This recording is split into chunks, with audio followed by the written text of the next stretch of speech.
Tonight on Philly Sports Spotlight, we venture inside the Eagles' weight room as the Birds get their pump on during the first organized training activities under Coach Kelly. Also, we go back in time to celebrate the 30th anniversary of the 76ers' 1983 NBA title team. And it's game on for one local kid who has taken the Ontario Junior Hockey League by storm.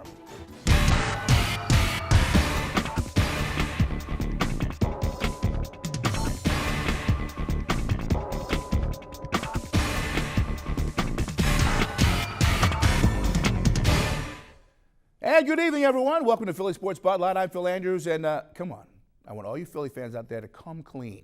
Because I know during a 48-hour period last week, the sky was falling, it was the end of the world as we know it, and in your mind, you were asking yourself, when does Eagles training camp start?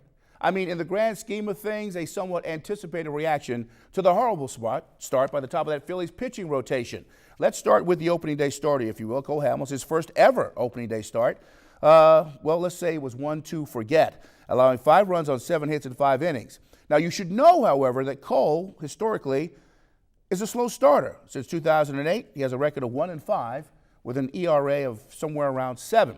Then, to make matters worse, this guy, Doc Halladay, extending his spring training woes in Game 2 against Atlanta, lasting just 3 1/3 innings while giving up 5 runs on 6 hits. Now, thankfully, Game 3 starter Cliff Lee was able to get the Phils their first win of the season and a masterful 2-0 shutout over the Braves. In 8 innings of work, Lee allowing just 2 hits while striking out 8.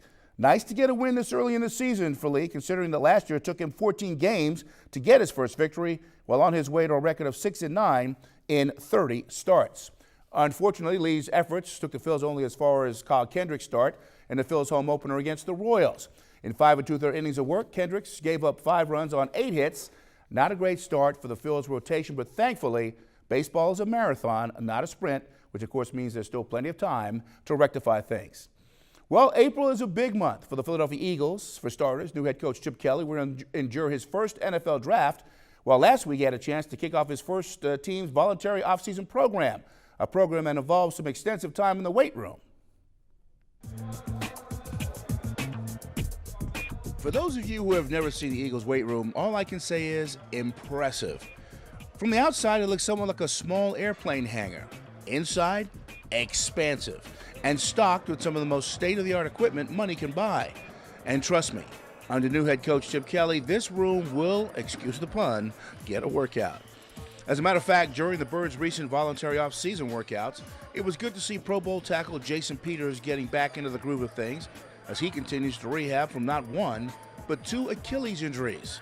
The big fella has also been told that he should probably drop a couple of pounds, which will not only help take some of the stress off that Achilles injury, but also help with the big fella's mobility.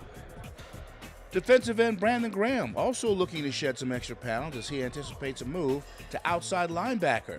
Last season, Graham's weight was somewhere between 275 and 280 pounds. Graham hoping to get down before the season starts to about 260. Hey, tight end Brent Selleck looking all jacked up. And speaking of jacked, D-Jax getting his pump on. If there was anyone who could use some extra padding on that 5'10", 175-pound frame, it is indeed wide receiver Deshaun Jackson.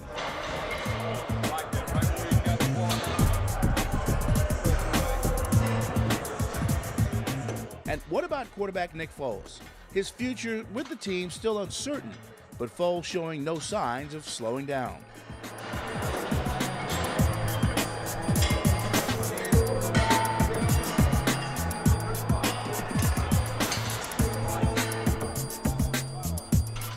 And when it comes to working out, strengthening that core is always important, as linebacker D'Amico Ryans demonstrates right here.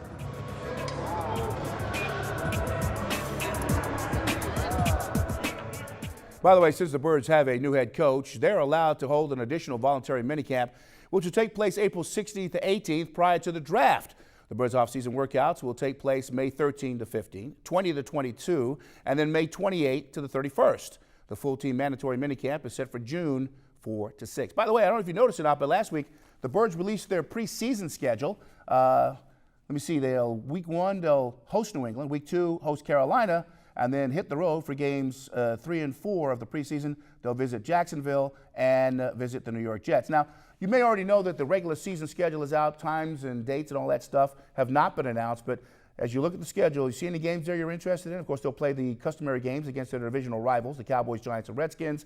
And then there's that one home game there I think everybody has circled on their calendar, the one where Andy Reid returns to sound with the Kansas City Chiefs. So looks like the Birds are in for an interesting season, if you will. At a later date when times and places and all that stuff are announced, we'll have that for you as well. Well, if you remember back when the NHL lockout finally ended, we talked about how imperative it was, given the shortened season, that the Flyers got off to a good start. Well, needless to say, that did not happen. The Flyers were just horrible to start the season. 3-6 and were outscored 26-1. That's how many goals they were outscored by. And now here we are with just 9 games remaining, and the Flyers in serious jeopardy of missing the postseason, which once again is a hard thing to do given the number of teams that can actually qualify for Lord Stanley Cup playoffs. All right, time to take our first break. But before we do, let me hit you up with this week's trivia question. And it's a relatively easy one, as I found out. Who did the Phillies trade to St. Louis in 1972 to acquire future Hall of Famer Steve Carlton? The answer, of course, coming up later on in the show. Also still to come, we step into the time machine and revisit the Sixers' 1983 championship team. Tonight's Philly segment was sponsored by Virtua Joint Replacement Institute, the home of the quad-sparing knee replacement.